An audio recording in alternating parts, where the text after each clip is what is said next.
Cordial saludo, mi nombre es Angélica María López, estudiante de cuarto semestre de Ciencia de la Información, Documentación, Bibliotecología y Archivística.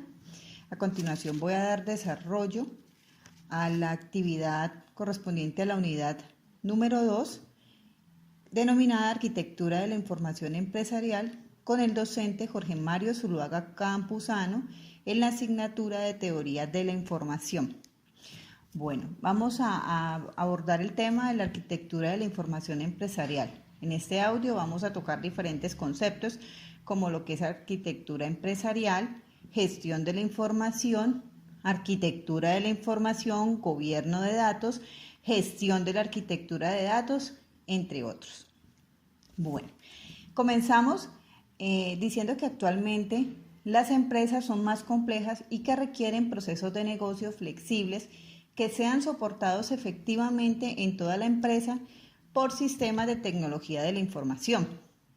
La implantación de una arquitectura empresarial parte del establecimiento de un conjunto de directrices arquitectónicas que permitan asegurar un desarrollo armónico entre los modelos y necesidades de la empresa con los procesos de negocio y las tecnologías de información. Este conjunto de directrices estratégicas de las tecnologías de la información debe partir de la misión de la empresa y del reconocimiento de las estrategias y actividades de negocio que soportan la misión y derivan en la información necesaria para la operación de la organización, las tecnologías requeridas para soportar la operación y los procesos para implementar nuevas tecnologías como respuesta a los cambios y necesidades de la empresa en la medida en que las prioridades cambien. Hablemos ahora un poco del término arquitectura, el cual nace de una analogía establecida por Sachsman entre la arquitectura relacionada con el proceso de construcción y su mapeo en la arquitectura de un sistema de información. Dentro de la gestión de la información, la primera función que actúa es el gobierno de datos. Seguido encontramos la arquitectura de la información, pero es necesario decir que la arquitectura de la información está directamente influenciada por el gobierno de datos. Entonces, diremos que la gestión de la arquitectura de datos es el proceso que proporciona una estandarización del vocabulario del negocio, expresa los requisitos de datos estratégicos a nivel organizacional, esquematiza los diseños integrados de alto nivel para cumplir con estos requisitos y además entra en la alineación con la estrategia empresarial y arquitectura del negocio relacionada. Diremos también que la arquitectura de datos empresarial debe incluir los nombres de datos formales, una completa definición de los datos, la estructura de datos, reglas de integridad de datos, documentación de datos.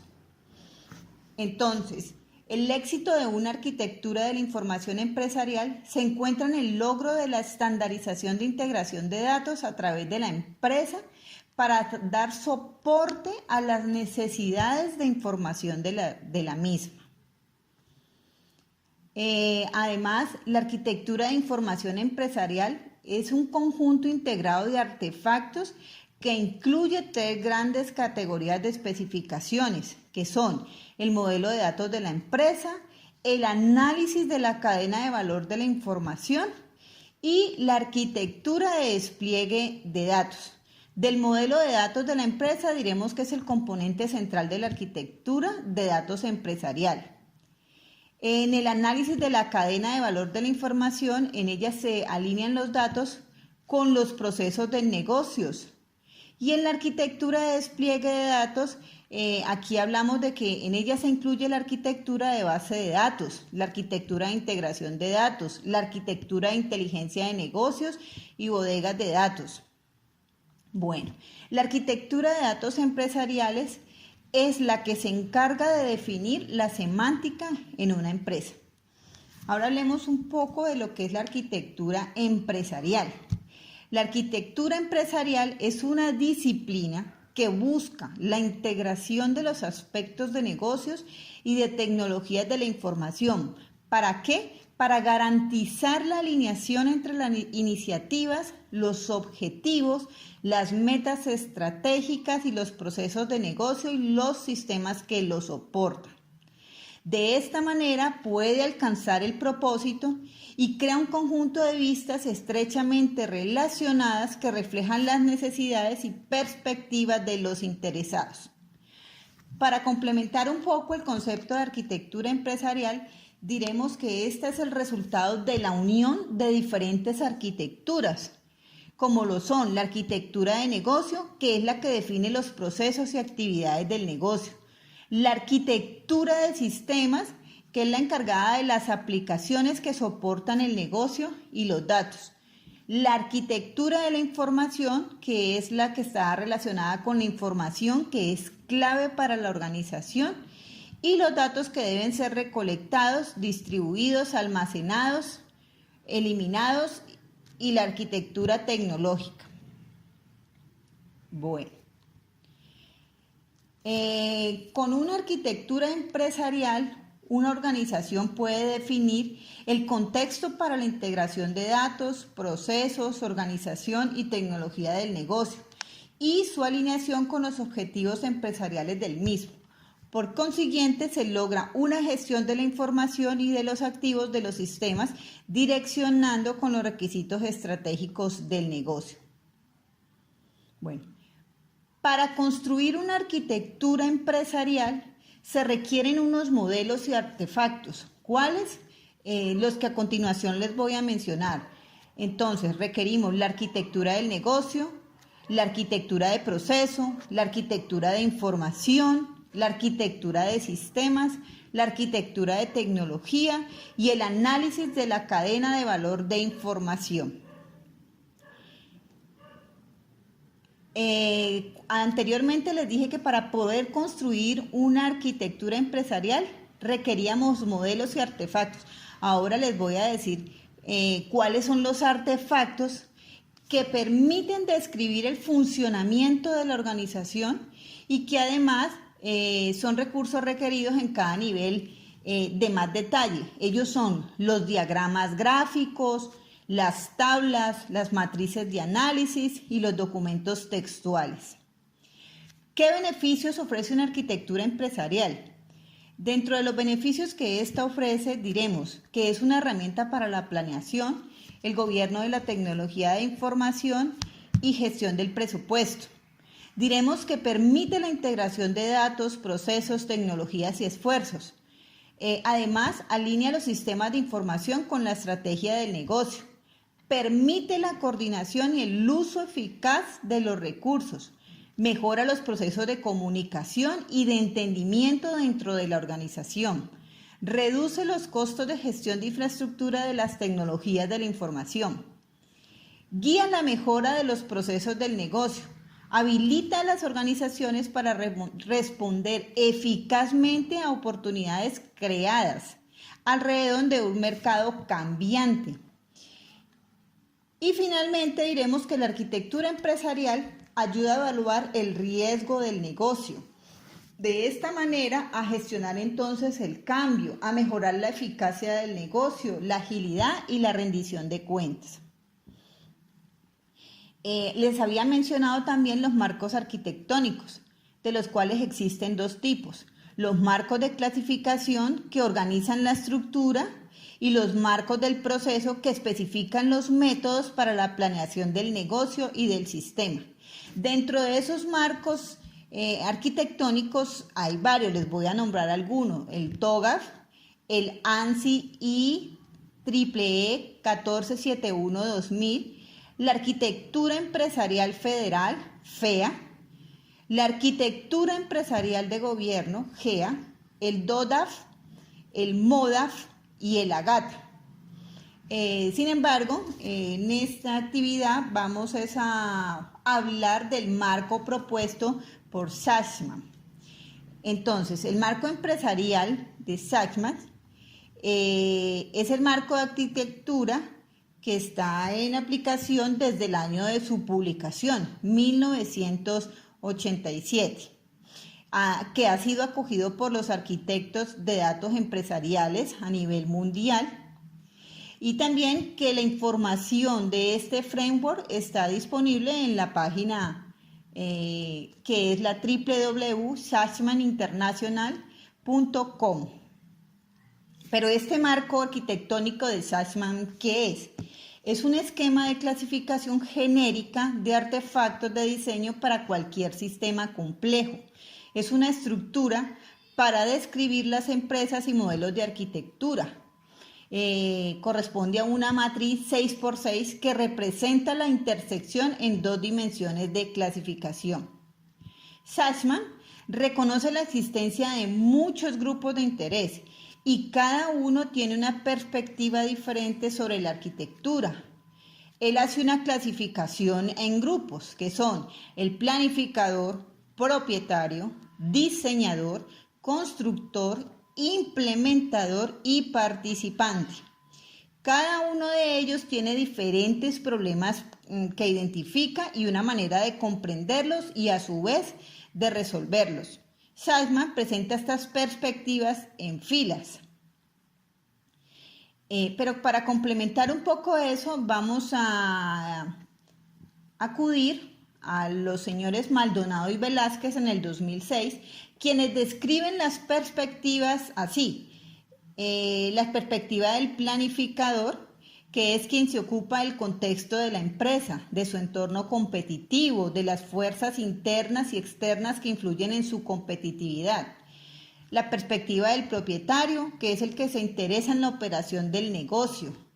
La perspectiva del diseñador, que es quien tiene que ver con la especificación de los planos conceptuales de los sistemas de información que se requieren para poder soportar la operación de los procesos. La perspectiva del constructor, que es quien se encarga del ensamblado y la fabricación de los diversos componentes de los sistemas de información, según teniendo en cuenta siempre las restricciones de la tecnología que se debe utilizar, ¿no? La perspectiva del programador, que es quien trabaja en la fabricación de los componentes, atendiendo las especificaciones del constructor. Y la perspectiva del operador, que se encarga del funcionamiento del sistema utilizado por los trabajadores como participantes. Para una segunda dimensión, cada una de estas perspectivas requiere diferentes formas de responder a preguntas fundamentales. ¿Cuáles son estas preguntas? El quién, el qué, el por qué, el cómo, cuándo, dónde y cómo. Bueno, como ya habíamos dicho, este marco ha sido adoptado a nivel mundial. Muchas organizaciones lo han adoptado como una herramienta de pensamiento. Otros la utilizan como un camino seguro de calidad para el diseño e implementación de soluciones. Dentro del conjunto de la gestión de datos, la función de arquitectura de datos es el conjunto de especificaciones que definen los requisitos estratégicos de los datos. El Data Architecture intenta describir la estructura, tanto física como lógica, que tienen los datos dentro de una organización, es decir, cómo están interrelacionados. La base teórica sobre la que se estructura el framework de Sachman establece que para que un dato esté bien definido se deben cubrir unas áreas. Ellas son el describir, definir las acciones, especificar qué componentes intervienen, identificar y seleccionar. Si el Data Architecture está bien implementada, se va a lograr una visión sobre el mapa de las relaciones entre los datos desde todos los puntos de vista. ¿Cuáles son los objetivos de este Data Architecture?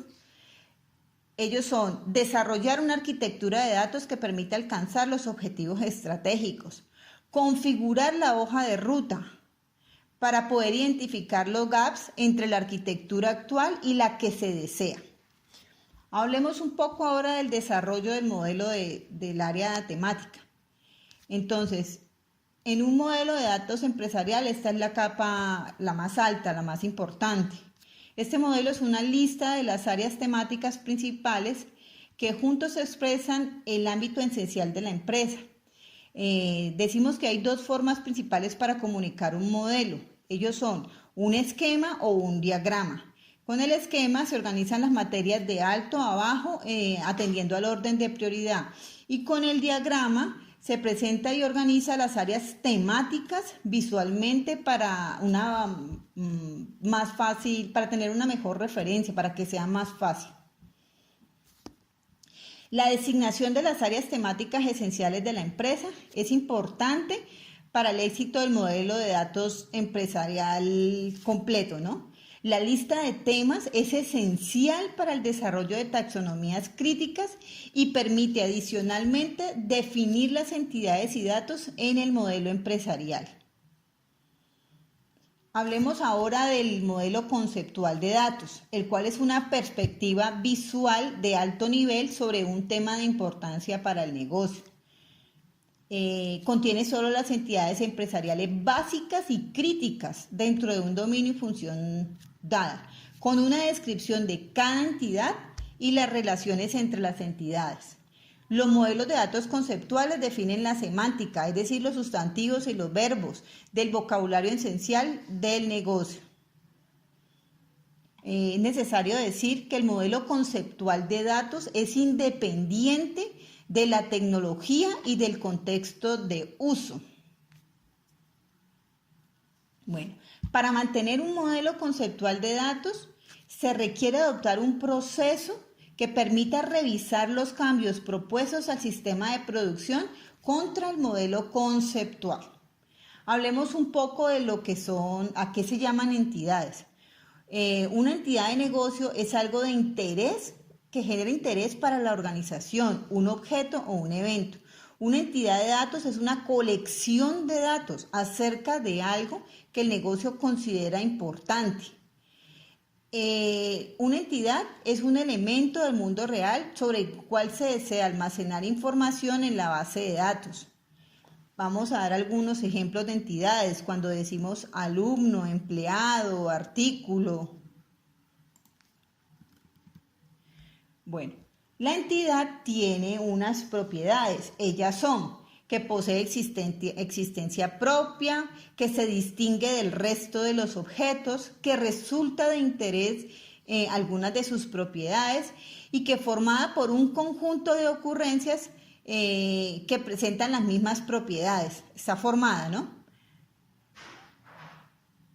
Las entidades pueden ser entidades independientes o dependientes.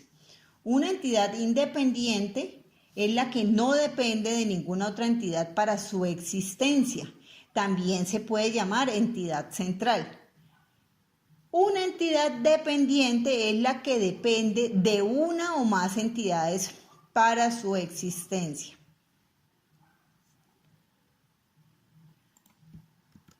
Aclarado el concepto de entidades, hablemos ahora de las relaciones, que son las reglas de negocio que definen las restricciones sobre lo que se puede y no se puede hacer.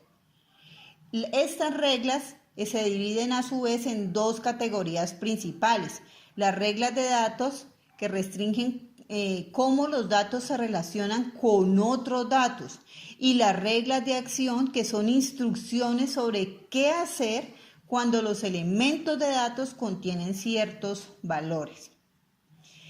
Los modelos de datos expresan dos tipos principales de reglas de datos: las reglas de cardinalidad y las reglas de integridad referencial, que garantizan los valores válidos. La relación entre dos entidades se puede dar de tres maneras. Estas son la relación 1 a 1, la relación 1 a n, la relación n a n. La relación 1 a 1 es cuando, por decir algo, si tenemos una tabla, un elemento se asocia de un lado, se asocia con el otro elemento, o sea, 1 a 1, un solo registro. La relación 1 a n es cuando cuando la entidad puede tener una o más entidades secundarias. Y la relación N a N es cuando una instancia de cada entidad puede estar asociada con 0 a muchas instancias de otra entidad o viceversa. Es decir, un ejemplo algo más claro es cuando existe una relación de muchos a muchos entre los clientes y los productos. Bueno, hablemos ahora del desarrollo y el mantenimiento del modelo de datos lógicos, que es el proceso de construir un esquema de la información que utiliza la empresa. Se basa en un modelo de base de datos específico y el diseño lógico se convierte en partes en la especificación funcional que se usa en el diseño físico. Estos modelos de datos lógicos transforman las estructuras de modelos de datos conceptuales mediante la aplicación de dos técnicas. Ellas son la normalización y la abstracción.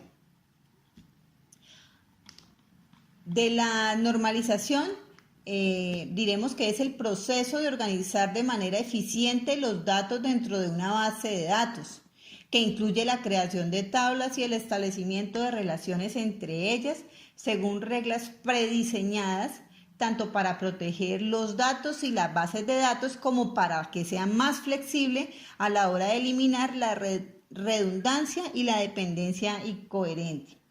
Su principal objetivo es mantener a cada elemento de datos en su lugar. Existen unas reglas de normalización y estas reglas se denominan forma normal. Los atributos. Cuando hablamos de atributos nos referimos a las características por medio de los cuales se puede describir una entidad. Los atributos están asignados a las entidades pueden ser claves o no. Más adelante les voy a explicar a qué se llama claves o llaves. Los dominios. El dominio son un conjunto completo de todos los valores posibles para un atributo. Algunos dominios tienen un número limitado de valores definidos específicos o límites mínimos o máximos para los números.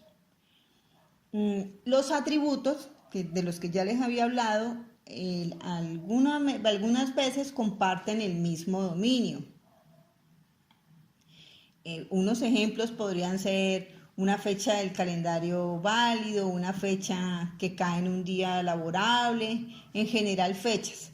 Ahora vamos a decir qué son las claves o llaves. Es la identificación que tienen los registros incluidos en las tablas de cualquier base de datos. Una clave compuesta es la clave que contiene dos o más atributos. Una de estas claves candidatas se convierte en la clave principal. Solo debe haber una clave primaria. Todas las demás claves deben volverse alternativas. Continuemos ahora con el modelo de datos físicos. El modelo de datos físico nos permite optimizar la implementación de los requerimientos de datos detallados y las reglas de negocio en vista de las limitaciones de la tecnología, del uso de las aplicaciones, los requisitos de desempeño y estándares de modelado. Este diseño del modelo de datos físicos nos lleva a tener que tomar decisiones sobre el nombre técnico de cada tabla y la columna, el dominio lógico, tipo de datos físicos, longitud y anulabilidad de cada columna o campo, cualquier valor predeterminado para las columnas o campos, las claves primarias y alternativas, la implementación de pequeños conjuntos de valores, la implementación de entidades del modelo lógico del supertipo. Bueno, un diseño de base de datos física puede tomar ventaja de las funciones y las capacidades de un sistema de gestión de base de datos específica que puede o no estar incluido en el modelo de datos en sí únicas.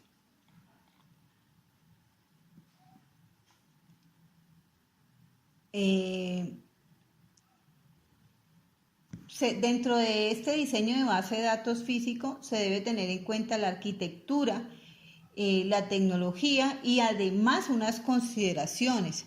Ellas son con qué frecuencia los datos se actualizan, la organización natural de datos, cómo se visualizan los datos y cómo se utilizan, la elección de la tecnología de aplicación, entre otros. Otros factores que pueden influir en el diseño de base de datos física es la compra de licencias, servidor de base de datos y herramientas de acceso del lado del cliente, requisitos de auditoría y privacidad, los requisitos de compatibilidad de las bases de datos. Y además diremos que los diseñadores de bases de datos deben encontrar respuestas a algunas preguntas al momento de diseñar. Por ejemplo, ¿cuáles son los requisitos de rendimiento? ¿Cuáles son los requisitos de disponibilidad de la base de datos? ¿Con qué frecuencia se deben realizar copias de seguridad de bases de datos y copias de seguridad del registro de transacciones? ¿Cuál es el tamaño esperado de la base de datos? ¿En qué momento los datos antiguos o no utilizados pueden ser archivados o eliminados? ¿El código de aplicación es eficiente? ¿Puede un cambio de código aliviar un problema de rendimiento? Entre otras interrogantes. Con esto doy por finalizada el audio referente a la actividad número 2, Arquitectura de la Información Empresarial. Quedo atenta a sus comentarios, compañeros y docente. Muchas gracias y un feliz resto de tarde.